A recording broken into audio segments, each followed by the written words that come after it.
एवं विभिन्न युद्ध एवं इंडोनेशिया जिते आमको आक्रमण करुला सेतेबेले बिजू बाबू जोगु भारत सुरक्षित होता ए सबु कारण बिजू बाबू को जदिओ राजनैतिक दृष्टिकोण से माने भारत रत्न दौ न थाई पारंती किंतु बिजू बाबू भारत रत्नर बहु ऊर्धरे नवीन बाबूंकर जी अवदान रही मु जानी राजनैतिक दृष्टिकोण भी नवीन बाबू को से माने भारत रत्न न दे पारंती कि बिजू बाबू को भी न दे पारंती किंतु एमानकर जी अवदान रही एमाने समस्ते भारत रत्न टू बहुत ऊर्धरे देखंतु सबुठु बिजू जनता दलर गोटे कर्मी भाव में मु गर्वित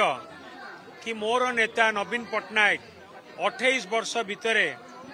आमको अनेक सफलता देइचंती ओडिशावासी सफलता देइचंती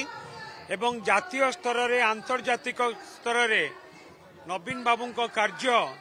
गोटे मॉडल सृष्टि करिछि विभिन्न विभाग रे तांकर कार्य पाई केवल सेतिकी नुहे विभिन्न विभागर सफलता पाई आमे जातीय स्तर रे एवं आंतर्जातिक स्तर रे अनेक प्रशंसित होइछु